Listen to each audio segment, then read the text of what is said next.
வணக்கம் நண்பர்களே, அன்பர்களே. இந்த சேனலை தொடர்ந்து பார்த்து ஆதரவளித்து கொண்டிருக்கும் அனைத்து அன்புள்ளவங்களுக்கும் நன்றிகளும் வணக்கங்களும். இன்றைக்கி நம்ம பார்க்க போகிற டாபிக் அப்படின்னு பார்த்திங்கன்னா, உங்கள் லக்னமும் குலதெய்வம் வழிபாடும் அப்படிங்கிற விஷயம். நிறைய பேருக்கு நம்மளுடைய ஜாதகத்தில் சரி, குலதெய்வம் என்னன்னு எங்களுக்கு தெரியல சார், நாங்கள் அது எங்கே இருக்குன்னு கூட எங்களுக்கு தெரியாது, நாங்கள் பார்த்தே பல காலம் ஆச்சு, எங்கள் அப்பா காலத்தில் பார்த்ததுங்க, அதுக்கப்புறம் எங்கள் பிள்ளைங்கள்லாம் பார்க்கவே கிடையாது, எங்கள் தாத்தா காலத்துலேயே மிஸ் பண்ணிட்டோம் அப்படின்னு நிறைய கதைகள் ஜாதகம் பார்க்க வரப்போ கேட்குறோம். சரிங்களா? ஸோ உங்கள் ஜாதகப்படி உங்களுக்கு குலதெய்வம் எங்கே இருக்குது அப்படிங்கிறது தெரிஞ்சுக்கிறதுக்கு சில வழிகள் இருக்குது. சரிங்களா? அது எப்படி அப்படின்னு பார்த்திங்கன்னா, மெயினாக உங்கள் குடும்பத்தில் மூத்த பிள்ளையாக இங்கே இருக்கணும். இது முதல் ரூல்.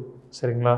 அதுக்கப்புறம் பார்த்திங்கன்னா, நீங்கள் மூத்த பிள்ளையாக இருந்து உங்கள் அப்பா, அப்புறம் உங்கள் அப்பாவுடைய அப்பா, இவங்களுடைய 3 பேர்த்தோட ஜாதகம் கண்டிப்பாக பார்க்கணுங்க. சரிங்களா? இந்த 3 பேரோட ஜாதகத்தை பார்த்து இவங்களுடைய லக்னத்திற்கு 5ஆம் இடம் 9ஆம் இடம் இந்த ஒரு முக்கியமான ரோல் ப்ளே பண்ணும். சரிங்களா? ஏன்னா 5ஆம் இடம் தான் பார்த்திங்கன்னா பூத புண்ணியஸ்தானம். உங்களுடைய புத்திரஸ்தானத்துக்கு மெயினாக என்ன ரோல் ப்ளே பண்ணுங்கிறது தெரிய வரும். 9ஆம் இடம் தான் பாக்கியஸ்தானம். அந்த 9ஆம் இடத்துக்கு 9ஆம் இடம் பார்த்திங்கன்னா இந்த 5ஆம் இடம் அப்படிங்கிறது ஒன்று வரும். சரிங்களா? இது முதல் விதி. அடுத்தது அப்படின்னு எடுத்து பார்த்திங்கன்னா, ஏன் சார் 3 பேர் பார்க்குறோம் அப்படிங்கிறப்போ பார்த்திங்கன்னா, ஒரு கண்டினியூட்டி எப்படி இருக்குங்கிறது தெரிய வரும். சரிங்களா? மெயினாக குலதெய்வம் அப்படின்னு எடுத்துக்கிட்டிங்கன்னா, உங்களுக்கு 3 தெய்வங்கள் குலதெய்வங்களாக வரும். சரிங்களா? அது என்ன சார் 3 தெய்வங்கள் அப்படின்னு நீங்கள் கேட்கலாம். 3 தெய்வங்கள் பார்த்திங்கன்னா, ஒரு ஆண் தெய்வம், ஒரு பெண் தெய்வம், அதுக்கப்புறம் பார்த்திங்கன்னா எல்லை சாமிகள் அப்படின்னு சொல்லுவாங்க பார்த்தீங்களா, அந்த மாதிரி ஒன்று வரும். பட் இது எல்லாத்துக்கும் ஒரு மூலாதார அடிப்படை அப்படின்னு ஒன்று எடுத்துக்கிட்டிங்கன்னா, ஃபஸ்ட்டு உங்கள் அம்மா அப்பாவை நீங்கள் மரியாதை கொடுத்து கடைசி வரைக்கும் நல்லபடியாக பாதுகாத்து வர்றது. ஏன்னா அவங்க காலமானதுக்கப்புறம் அவங்களுக்கு நீங்கள் திதி படையல் வைக்கிறது மற்ற விஷயங்கள் எல்லாமே பண்ணுறது எல்லாமே நீங்கள் பண்ணுவீங்க. ஸோ ஃபஸ்ட்டு உங்கள் அப்பா அம்மா முதல் கடவுள்கள், கண்முன்னே இருக்கும் தெய்வங்கள். சரிங்களா? சாமி படம் கும்புறதெல்லாம் அடுத்த கட்டமாக வச்சுட்டு ஃபஸ்ட்டு அப்பா அம்மாவை நல்லபடியாக பார்த்துக்கணும். இது ரூல் நம்பர் 1. சரி சார், இது நல்லாவே வச்சுருக்கேன், பட் இருந்தும் எங்கள் வீட்டில் பார்த்திங்கன்னா சில பிரச்சனைகள் தொடர்ந்து வந்துக்கிட்டு இருக்குது, எங்களுக்கு அந்த குலதெய்வத்தை பற்றி தெரியல அப்படிங்கிறப்போ, இப்போ நான் முதல்ல சொன்ன பிரகாரம் இந்த 3 பேர்த்தோட ஜாதகம். சார் எங்கள் வீட்டில் மூத்தது பார்த்திங்கன்னா பெண் பிள்ளையாக இருக்குது சார், அப்போது ஒன்றும் நாங்கள் எப்படி சார் பண்ணுறது அப்படின்னு எடுத்துக்கிட்டிங்கன்னா ஒன்றும் பிரச்சனை இல்லை. அதுக்கப்புறம் மூத்த ஆண் வாரிசு யார் இருக்காங்களோ அவங்களோட, இல்லை சார் எங்களுக்கு பார்த்திங்கன்னா ஆண் வாரிசே கிடையாது, பெண் வாரிசுகள் தான் எல்லாமே இருக்காங்க அப்படிங்கிற பட்சத்தில் உங்கள் அப்பாவும் அவங்களுடைய அப்பா ஜாதகமும் கடைசியாக பார்த்திங்கன்னா கடைக்குட்டி பெண்ணோட ஜாதகமும் எடுத்துக்கிட்டு அவங்க 3 பேருக்கும் வச்சு இந்த குலதெய்வத்தை எப்படி அப்படிங்கிறது நம்ம கண்டுபிடிக்க முடியும்.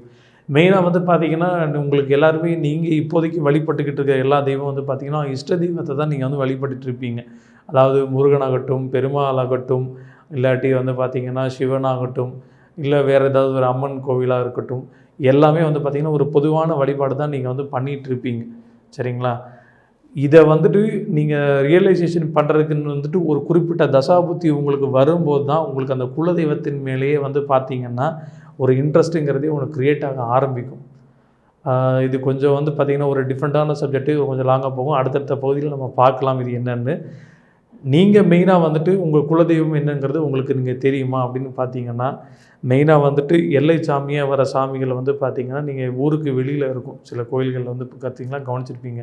இந்த முனியப்பன் பார்த்திங்கன்னா, அப்புறம் சுடலை மாடன், அப்புறம் பார்த்திங்கன்னா காளி, அப்புறம் பார்த்திங்கன்னா நீலி, இந்த மாதிரி ஒரு டிஃப்ரெண்ட்டான தெய்வங்கள்லாம் தான் ஊருக்கு வெளியில் ஒதுக்குப்புறத்தில் இருக்கிற ஒரு பொட்டல் வெளியில் பார்த்திங்கன்னா இருப்பாங்க. சரிங்களா? இந்த முனியிலே பார்த்திங்கன்னா டிஃப்ரெண்ட்டாக இருக்கும். ஐயனார்னு வரும். சரிங்களா? ஐயனார்லேயே ஏரி காத்த ஐயனார் அப்படிங்கிற மாதிரி ஒன்று இருக்கும். அதுக்கப்புறம் பார்த்திங்கன்னா ஆற்றுப்படுகையில் இருக்கிற ஒரு ஐயனாருங்கிற மாதிரி வரும். வயல்வெளியில் இருக்கிற ஐயனார் இந்த மாதிரி வரும். ஸோ ஒவ்வொரு இடத்துக்கு வந்தாப்பில் இந்த மாறிட்டே வரும். இந்த இடம் சார்ந்திருக்கிற ஒரு எல்லைச்சாமி கோயில்கள் எல்லாமே. அடுத்து பெண் தெய்வங்கள் அப்படிங்கிறத எடுத்து பார்த்திங்கன்னா, இந்த பெண் தெய்வங்கள் பார்த்திங்கன்னா ஒரு சிறு தெய்வங்கள், அப்படி சிறு தெய்வ வழிபாடு அப்படிங்கிறது ஒன்று வரும். இப்போ உதாரணத்துக்கு பார்த்திங்கன்னா, இப்போ தேனி சைடில் பார்த்திங்கன்னா தேவதானப்பட்டினம் மூங்கிலானி காமாட்சி அம்மன் கோயில் அப்படின்னு சொல்லுவாங்க. அந்த இடத்துல பார்த்திங்கன்னா வெறும் பார்த்திங்கன்னா சூளம் மட்டும்தான் இருக்கும். கதவு தான் எல்லாருமே ஒரு வழிபாடு அப்படிங்கிறது பண்ணுவாங்க. இன்னொரு பக்கம் வந்து பார்த்திங்கன்னா ஒரு ஆற்றுப்படுகையில் வந்துட்டு ஒரு கல் இல்லாட்டி ஒரு மரம் இந்த மாதிரி ஒரு விஷயங்களை வந்துட்டு ஒரு வழிபட்டு வருவாங்க இல்லை கிராம மக்கள். மலை வாசஸ்தலங்களில் வந்துட்டு பார்த்திங்கன்னா நடுக்கல் வழிபாடு அப்படிங்கிறதே ஒன்று இருந்துக்கிட்டு இருக்கும். அதுவே வந்து ஒரு பெண் தெய்வ வழிபாடு, அந்த பெண்ணுக்கு உருவம் மாதிரி ஒன்று கொடுத்து வழிபட்டுட்டு வருவாங்க. ஸோ இந்த மாதிரி தெய்வங்கள் ஒன்று வரும். அப்புறம் ஆண் தெய்வங்கள் அப்படிங்கிறப்ப மட்டும்தான் இது வந்து பார்த்திங்கன்னா உங்கள் மூதாதையர்களே வந்துட்டு பார்த்திங்கன்னா ஒரு முக்கியமானவங்களாக வந்துட்டு அவங்களே வந்து தெய்வங்களாக வந்து மாறி நிற்பாங்க. இது வந்து பார்த்திங்கன்னா இந்த தெற்கு பகுதியில் வாழ்கிற மக்கள் வந்துட்டு இது ரொம்ப காலமாக வந்துட்டு வழிவையே வந்து பண்ணிகிட்டு இருப்பாங்க. அதுவும் உங்கள் தலைமுறையில் இருக்கிற 7வது தலைமுறையில் முன்னாடி இருக்கவங்கள வந்து பார்த்திங்கன்னா அவங்களே வந்து தெய்வமாக வழிபட்டு சாமி கும்பிட்டுட்டு வருவாங்க. இவங்க தான் முக்கியமான குல தெய்வங்களாக வந்துட்டு வருவாங்க. அதில் பிரதான தெய்வமாக வந்துட்டு பார்த்திங்கன்னா இவங்க வழித்தோன்றல் வந்து பார்த்திங்கன்னா முருகன் வருவாங்க. அதுலேயே வந்துட்டு பார்த்திங்கன்னா போர் தெய்வம் புரிகின்ற சில தெய்வங்கள் எல்லாமே வந்து இந்த கொற்றவை காளி, முருகன்லேயே வந்து பார்த்திங்கன்னா வீரபாகு தெய்வத்தை வந்து கும்பிட்றவங்க இருப்பாங்க. இந்த மாதிரி நிறையா விஷயங்கள் வந்துட்டு இந்த குலதெய்வ வழிபாட்டுங்கிறது இருந்துக்கிட்டே இருக்குது. சரி, இப்போ நாங்கள் குலதெய்வத்தை வந்துட்டு இந்த தெய்வங்களை கும்பிட்டுட்ருக்கோம், எங்களுக்கு இதனால் பெனிஃபிட்ஸ் கிடைக்குமா அப்படின்னா, நீங்கள் இஷ்ட தெய்வ வழிபாடு குலதெய்வமாக வழிபாட்டு இருக்கிறனால உங்களுக்கு வந்து பார்த்திங்கன்னா பெனிஃபிட்ஸுங்கிறது கொஞ்சமாக இருக்கும், பட் பெரிய லெவலில் இருக்காது. சில குலதெய்வங்கள் வந்து பார்த்திங்கன்னா நீங்கள் கும்பிட்டுனாலும் கூட அவங்களோட அருளாசி வந்துட்டு உங்கள் பூர்வ புண்ணிய ஸ்தானமும் அந்த பாக்கியஸ்தானமும் நல்லா இருக்கனால ஓரளவுக்கு நல்லபடியாகவே உங்களை லைஃப் வந்து கொண்டு போயிட்டுருக்கும். பட் இந்த உங்கள் ஜாதகத்தில் உங்கள் அப்பா அப்புறம் அவருடைய தாத்தா ஜாதகத்தில் வந்து பார்த்திங்கன்னா குலதெய்வத்தோட அருள் விட்டு போயிருந்தால் 5ஆம் இடமும் 9ஆம் இடமும் பாதிக்கப்பட்டிருக்கும். பூர்வீகத்திலையும் வசிக்க முடியாத சூழ்நிலைகள் இருக்கும். கண்டிப்பாக நீங்கள் வெளியூர், வெளி மாநிலம், வெளிநாட்டில் போய் வாழ்ந்துக்கிட்டு ஏதோ ஒரு வாழ்க்கையை வந்து வாழ்ந்துட்டு இருப்பீங்க. இதுதான் வந்துட்டு நிதர்சனமாக ஓடிட்டுருக்கும். மீண்டும் ஒரு அடுத்த பதிவில் இதை பற்றி டீட்டெயிலாக சந்திப்போம். நன்றி, வணக்கம்.